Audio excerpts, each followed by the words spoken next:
चाणक्य और चंद्रगुप्त की 51वां एपिसोड। मगध के कारागार में मुरा की महिला रिश्तेदार मृत पड़ी थी। उसका मृत शरीर देखकर मुरा वहीं निढाल होकर गिर पड़ी। मुरा को लगा जैसे अब उसका जीवन ही समाप्त हो गया है, क्योंकि उसके अपने पुत्र तक पहुंचने की आखिरी उम्मीद भी खत्म हो गई। शंभुनाथ उसकी हालत समझ चुके थे। उन्होंने मुरा को हिम्मत देते हुए कहा, खुद को संभालो। तुम यदि यहां इस तरह व्यवहार करोगी तो उसका परिणाम हम दोनों के लिए ही हितकर नहीं होगा। मुरा ने कातर दृष्टि से शंभुनाथ की तरफ देखा। उन्होंने उसे इशारे में ही वहां से चलने को कहा। मुरा भी जानती थी कि उसका वहां से जाना ही उचित होगा, क्योंकि सभी सैनिकों की नजर उसी पर थी। उसने किसी तरह से खुद को संभाला और हिम्मत कर शंभुनाथ के साथ वहां से चली गई। कारागार से निकल शंभुनाथ अपने घर पहुंचे। वो बगीचे में टहल रहे थे। मुरा के रिश्तेदार की मृत्यु की चिंता उनके चेहरे पर साफ झलक रही थी। टहलते टहलते उनकी दृष्टि चींटियों के एक झुंड पर पड़ी जो आम के पेड़ पर चढ़ रही थी। शंभुनाथ गौर से उन चींटियों को देखने लगे। चींटियों के झुंड के रास्ते पर एक छिपकली थी जो उन चींटियों को लगातार खाए जा रही थी। इसके बावजूद भी वो चींटियां अपना रास्ता नहीं बदल रही थी। शंभुनाथ को उन्हें देखकर यह आभास हुआ कि उनकी स्थिति भी ऐसी ही है। वे भी अमात्य के जाल में ऐसे ही फंसे हुए हैं। उन्होंने मन ही मन चिंतित स्वर में कहा, मैं भी इन चींटियों की तरह ही हूं और अमात्य हैं कि छिपकली बनकर मेरी सारी कोशिशों पर बार बार पानी फेर रहे हैं। अब क्या करूं, मुझे कुछ भी समझ में नहीं आ रहा है। वो वही जमीन पर बैठ गए और चींटियों की कोशिशों को देखने लगे कि वो अब कैसे उस छिपकली से अपनी जान छुड़ाती है। कुछ समय बाद उन्होंने देखा कि चींटियों का एक झुंड अपने साथ एक बड़े आकार के मरे हुए कीड़े को ला रहे हैं। छिपकली की भी नजरों से वो कीड़ा नहीं बचा। पलक झपकते ही उसने उस कीड़े को अपने मुंह में भर लिया और जब तक वो उस कीड़े को खाती, उन चींटियों के झुंड को वहां से जाने का समय मिल गया। ये देखते ही शंभुनाथ ने स्वयं से कहा, लगता है अब मुझे भी कुछ ऐसा ही करना पड़ेगा ताकि अमात्य अपने में ही उलझ जाए और मेरा कार्य भी हो जाए। वो इस बारे में अभी गहराई से सोच ही रहे थे कि उनका गुप्तचर श्वेतबाहु वहां आया और प्रणाम करता हुआ बोला, मंत्री जी, शायद सेनापति भुजंग मुरा के पुत्र को ढूंढने मगध से बाहर गए हैं। यह सुन शंभुनाथ अपनी जगह से उठ खड़े हुए और हैरान होकर बोले, क्या तुम ये बात पूरे यकीन के साथ कह सकते हो? श्वेतबाहु बोला, हाँ मंत्री जी, आपके कारागृह में जाने से कुछ देर पहले सेनापति भुजंग उस औरत से मिलने गए थे और उनके वापस आने के बाद वो औरत मृत थी। शंभुनाथ चौंकते हुए बोले, अर्थात सेनापति भुजंग ने ही मुरा के रिश्तेदार की हत्या की है। श्वेतबाहु बोला, निसंदेह, और अमात्य की भी मिली भगत है इसमें। यह सत्य उन तक ही सीमित रहे, इसलिए उन्होंने उसकी हत्या कर दी। शंभुनाथ गंभीर होते हुए बोले, अमात्य को सत्य का ज्ञान होने का अर्थ है हमारी जान को खतरा। वो अवश्य ज्ञात करने की कोशिश करेंगे कि मैं उसके पीछे क्यों था। हमें कुछ तो करना पड़ेगा ताकि अमात्य और सेनापति भुजंग का ध्यान उधर से भटक जाए। श्वेतबाहु बोला, मेरे लिए क्या क्या है मंत्री जी? शंभुनाथ ने सोचते हुए कहा, तुम्हें अमात्य से अपने पिता की मौत का बदला लेना है ना? श्वेतबाहु ने अपनी मुट्ठी भींचते हुए कहा, मैं बस अवसर की खोज में हूं। शंभुनाथ बोले, तो समझो तुम्हें अवसर मिल गया है। अगर तुमने अमात्य की योजना को असफल कर दिया तो यह तुम्हारी पहली जीत होगी और अपनी हार से क्रोधित होकर अमात्य कुछ गलत कदम अवश्य ही लेंगे। सर्वप्रथम तुम्हें भुजंग तक पहुंचना होगा और उनके मुरा के पुत्र तक पहुंचने से पहले ही उसे वहां से निकालकर मेरे पास लाना होगा। और यदि भुजंग मुरा के पुत्र तक पहुंच भी गए तो तुम्हें उस बच्चे को उनकी कैद से छुड़ाकर मेरे पास लाना होगा। श्वेतबाहु ने दृढ़ निश्चय के साथ कहा, अमात्य से बदला लेने के लिए मैं कुछ भी करूंगा। मुरा के पुत्र को बचाकर यहां लाऊंगा, चाहे इसके लिए मेरी जान ही क्यों न चली जाए। यह मेरा वादा है आपसे। इतना बोल वो जाने के लिए मुड़ा तो शंभुनाथ बोले, अपना ध्यान रखना और जीवित वापस आना। श्वेतबाहु उनसे प्रस्थान की आज्ञा लेकर वहां से निकल गया। मगध में जहां शंभुनाथ अमात्य की योजना को विफल करने की तैयारी कर चुके थे, वहीं तक्षशिला में चाणक्य तांबी के गांव के लोगों को समझा के वापस आ चुके थे। चाणक्य सीधे कुलपति के कार्यालय पहुंचे। चाणक्य को देखते ही कुलपति ने उन्हें सामने बैठने का इशारा किया और बोले, आचार्य, अपनी यात्रा का वृत्तांत सुनाइए। सीमांत गांव के लोग कैसे हैं? चाणक्य बैठ गए और चिंतित स्वर में बोले, उनकी स्थिति मगरमच्छ के जबड़े में फंसे उस हाथी के पैर की तरह है जिसे मारे बिना वो अपना पैर नहीं निकाल सकते। कुलपति आश्चर्य से बोले, आचार्य, क्या इतनी दयनीय स्थिति है उनकी? चाणक्य ने हां में सर हिलाया और सारी कहानी उनके सामने बयान कर दी। उनकी दयनीय स्थिति जान कुलपति बोले, आपकी क्या राय है? हम किस प्रकार उनकी सहायता कर सकते हैं? चाणक्य बोले, हमें सर्वप्रथम सिकंदर के खेमे में जाकर वहां की सैन्य शक्ति के बारे में जानकारी प्राप्त कर जनता के बीच उड़ती अफवाहों पर विराम लगाना होगा। यही हमारी उनकी सबसे बड़ी सहायता होगी। कुलपति बोले, अवश्य ही हम ऐसा करने के इच्छुक हैं, परंतु क्या यह गांधार राज आंबी के खिलाफ षड्यंत्र नहीं माना जाएगा? क्योंकि उसने सिकंदर के साथ संधि कर ली है। चाणक्य समझाते हुए बोले, गांधार राज आंबी इसे षड्यंत्र मान सकते हैं, परंतु गांधार के विरुद्ध यह कदापि षड्यंत्र नहीं कहलाएगा। कुलपति ने एक पल के लिए सोचा, फिर बोले, आपको अनुमति है सिकंदर के खेमे में जाने की। आप उनकी सैन्य शक्ति की जानकारी लेकर जल्द से जल्द उड़ती अफवाहों पर विराम लगाने की कोशिश करें। चाणक्य खड़े होते हुए बोले, धन्यवाद महोदय, अब मैं प्रस्थान की आज्ञा चाहूंगा। वो निकलने वाले थे कि आचार्य श्वेतांक ने कुलपति कार्यालय में कदम रखा और गंभीर स्वर में बोले, महोदय, चंद्रगुप्त आज सुबह से ही गायब है, उसका कुछ भी पता नहीं है। आचार्य गजानन की कक्षा से भी वो अनुपस्थित था। कुलपति ने कुछ कहने से पहले चाणक्य की तरफ देखा। चाणक्य बोले, चंद्रगुप्त कहां जा सकता है? उसे तो छात्रावास में ही होना चाहिए था। श्वेतांक बोले, मैंने उसे सब जगह ढूंढ लिया, लेकिन वो नहीं मिला। चाणक्य बोले, ठीक है, मैं उसकी खोज करता हूं। अगर वो दोषी हुआ तो उसे अवश्य ही गुरुकुल के नियमों के अनुसार दंड दिया जाएगा। चाणक्य चंद्रगुप्त को दंड दिलाने का आश्वासन देकर कुलपति कार्यालय से निकल गए।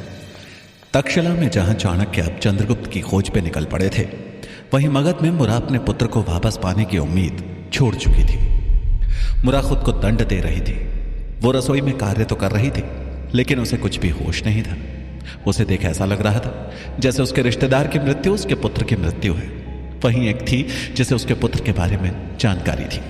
वो कढ़ाई में सब्जी उलट तो रही थी, परंतु उसे किसी भी बात का भान नहीं था कि वो उसमें क्या डाल रही है और क्या नहीं। उसने सब्जी में नमक डालना था, लेकिन उसने बगल में पड़ी शक्कर को उठा लिया।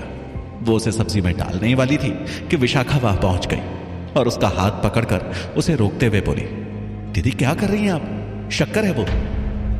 विशाखा की बात सुन मुरा का ध्यान शक्कर पे गया। उसने शक्कर किनारे रखी और नमक ढूंढने लगी। उसे कहीं भी नमक नहीं मिला। विशाखा बोली, दीदी नमक आपके सामने रखा है, आप क्या ढूंढ रही हैं? मुरा कुछ बोल नहीं पाई और नमक लेकर सब्जी में डाल दिया। उसकी ऐसी बदहवास हालत देख विशाखा ने मुरा को अपने कंधे का सहारा देकर एक जगह बिठाया और बोली, दीदी हुआ क्या है? अगर कोई दुख है तो आप मुझे बता सकती हैं, शायद मैं आपका दुख बांट सकूं। मुरा उसकी बात सुनकर रोने लगी और बोली, मेरे पुत्र तक पहुंचने के लिए आखिरी कड़ी भी खत्म हो गई। अब मेरा पुत्र मुझे कभी नहीं मिलेगा। विशाखा बोली, वो कैसे दीदी? कौन थी वो आखिरी कड़ी? मुरा बोली, मेरी एक। इससे पहले कि वो आगे कुछ बोल पाती कि तभी वहां शंभुनाथ पहुंच गए और कड़क आवाज में बोले, यहां क्या हो रहा है? यह कार्य करने का समय है, ना कि विलाप करने का। आप सभी तुरंत अपने कार्य में जुट जाइए सब। शंभुनाथ मुरा से अकेले में बात करना चाहते थे, इसलिए वो विशाखा के पास गए और बोले, दासी तुम जाकर महारानी के भोज की व्यवस्था देखो। विशाखा ने एक नजर शंभुनाथ की तरफ देखा और मन ही मन गुस्सा होते हुए महारानी के कक्ष की तरफ चली गई। मुरा भी वहां से जाने वाली थी कि तभी शंभुनाथ धीरे से बोले, विशाखा माते की गुप्तचर है, उससे सावधान रहना। मुरा ने यह सुनते ही हैरान होकर उनकी तरफ देखा। शंभुनाथ ने हां में सर हिलाया और वहां से चले गए। इधर अमात्य को यही चिंता खाई जा रही थी कि आखिर मालकेतु कहां गायब हो गया है। मालकेतु को ढूंढने वो विश्राम गृह जा पहुंचे, जहां राजहंस रुका हुआ था। अमात्य ने राजहंस के कक्ष में प्रवेश किया तो वो उस समय वहां नहीं था। अमात्य ने सुरक्षा प्रहरी से प्रश्न किया तो उसने बताया कि राजहंस दिन भर बाहर ही रहता है और शाम को ही वापस आता है। अमात्य ये सुनकर हैरान थे। उन्होंने मन में सोचा, आखिर राजहंस दिन भर मगध में करता क्या है? उसका तो परिवार भी यहां नहीं रहता और अभी तक वो वापस तक्षशिला क्यों नहीं लौटा? अमात्य के दिमाग में कई प्रश्नों ने एक साथ जन्म ले लिया था। वो कक्ष से बाहर जाने ही वाले थे कि तभी राजहंस ने वहां प्रवेश किया। अमात्य को देख पहले तो वो घबरा गया, लेकिन फिर भी अपने डर को उसने चेहरे पे हावी नहीं होने दिया। उसने सर झुकाकर उन्हें प्रणाम किया और बोला, महामंत्री जी, आप इस समय मेरे कक्ष में? कुछ कार्य था? अमात्य बोले, क्या मैं जान सकता हूं तुम कहां थे? राजहंस ने उन्हें एक पोटली दिखाई जिसमें उसने पारिजात के फूलों को एकत्रित किया था और बोला, एक विशेष औषधि के लिए मुझे इन फूलों की आवश्यकता है और आपको तो पता ही है कि इन फूलों को तभी तोड़ना चाहिए जब ये पेड़ पे लगे हों। अगर नीचे गिर जाएं तो इनका महत्व नहीं रहता और तक्षशिला में ये मिलते नहीं। अमात्य बोले, वो ठीक है, लेकिन ये बताओ तुम अभी तक वापस क्यों नहीं गए और मालकेतु कहां है?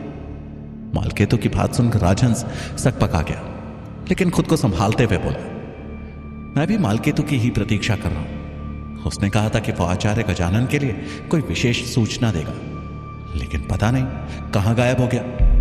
अमात्य को राजहंस की बातों पर विश्वास नहीं हो रहा था।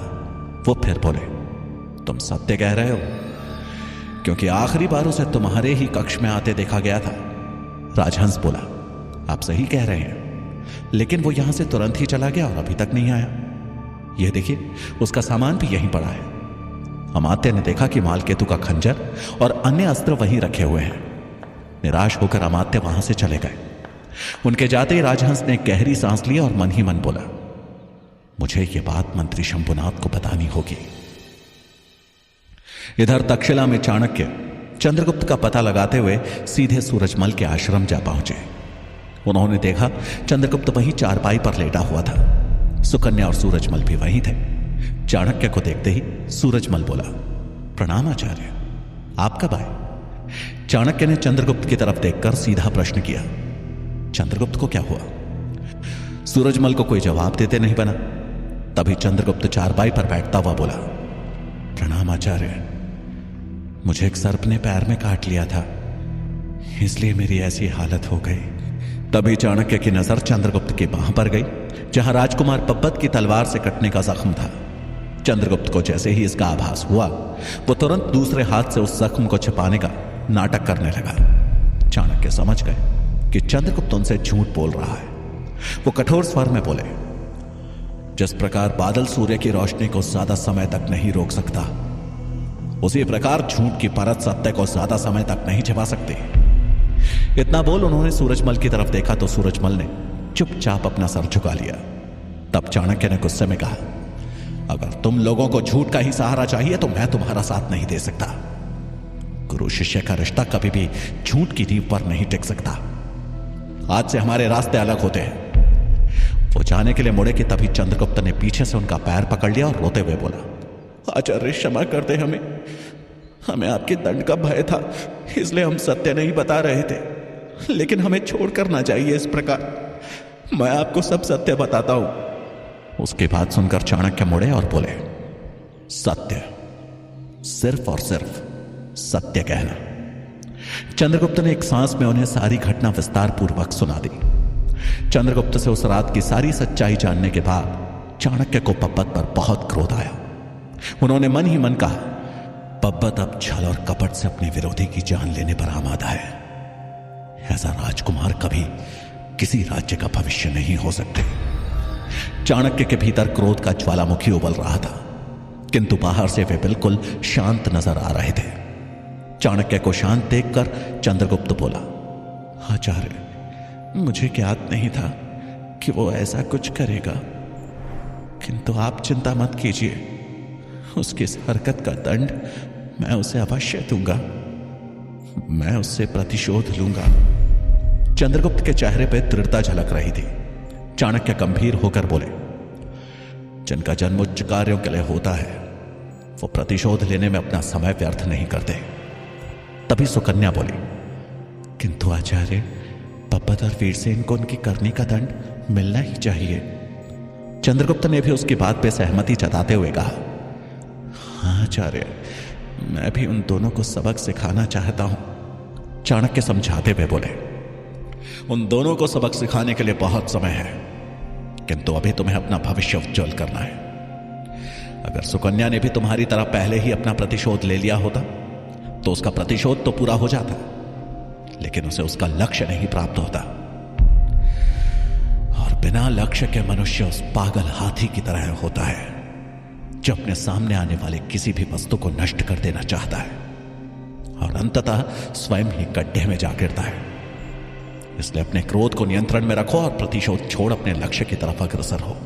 चंद्रगुप्त ने आचार्य चाणक्य की बात समझ ली और सर झुकाकर बोला, क्षमा करें आचार्य, मैं आवेश में बह गया था। अगली बार से मैं इस बात का ध्यान रखूंगा। सुकन्या और सूरजमल ने भी आचार्य चाणक्य से क्षमा मांग ली। चाणक्य चंद्रगुप्त से बोले, उठो, अब तुम कमजोर नहीं हो, कल कक्षा में उपस्थित रहना।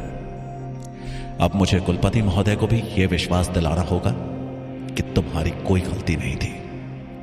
चंद्रगुप्त उनकी बात मान उठा और उस कक्ष से बाहर चला गया।